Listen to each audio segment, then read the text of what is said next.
So, ganito nga pala winelcome si Vince dito sa India ng mother-in-law ko. And syempre yung family ko na din dahil kasama ko nga yung parents ko that time. Pagpasensyahan niyo na kung bakit may kumakanta dito sa background ko dahil active na active nga tong si Vince. Nako, hindi ko alam kung anong meron sa kanya ngayon pero ang daldal niya today. At ang daming nga niya kinukwento sa buhay. So, para nga doon sa mga hindi nakakaalam is ito nga pala yung first meet ng both parents namin ni Abby dahil ngayon lang sila nagpunta dito sa India. Since hindi nga sila naka-attend ng kasal namin sa Pilipinas, so ayun. Madalas talaga is sa video ko lang sila mga nagkikita-kita. And same na rin kay Vin, sa video ko lang din nila nakikita. Kaya ayun, super happy nga nila nung pagdating namin dito. Kasi meron namang additional bundle of joy sa family nila. Ayun. So para nga pala sa mga hindi nakakaalam, is ganito talaga sila mag-welcome dito sa India. Sobrang effort. Like kapag bagong kasal kayo, and then ayun nga, pag may bagong baby sa family, ayan, ganyan yung ginagawa nila. So ang first experience ko nga ng ganito is sa Tirunal Valley, sa Tamil Nadu, which is sa bahay ng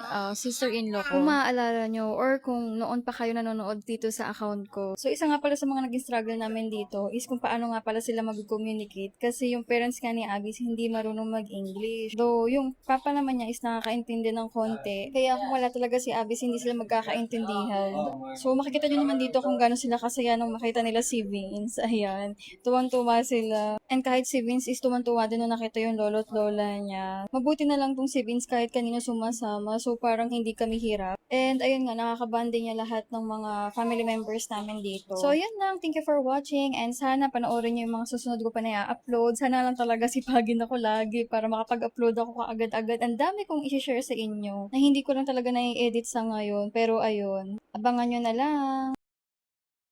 So, ganito nga pala winelcome si Vince dito sa India ng mother-in-law ko. And syempre yung family ko na din dahil kasama ko nga yung parents ko that time. Pagpasensyahan niyo na kung bakit may kumakanta dito sa background ko dahil active na active nga tong si Vince. Nako, hindi ko alam kung anong meron sa kanya ngayon pero ang daldal niya today. At ang daming nga niya kinukwento sa buhay. So, para nga doon sa mga hindi nakakaalam is ito nga pala yung first meet ng both parents namin ni Abby dahil ngayon lang sila nagpunta dito sa India. Since hindi nga sila naka-attend ng kasal namin sa Pilipinas, so ayun. Madalas talaga is sa video ko lang sila mga nagkikita-kita. And same na rin kay Vin, sa video ko lang din nila nakikita. Kaya ayun, super happy nga nila nung pagdating namin dito. Kasi meron namang additional bundle of joy sa family nila. Ayun. So para nga pala sa mga hindi nakakaalam, is ganito talaga sila mag-welcome dito sa India. Sobrang effort. Like kapag bagong kasal kayo, and then ayun nga, pag may bagong baby sa family, ayan, ganyan yung ginagawa nila. So ang first experience ko nga ng ganito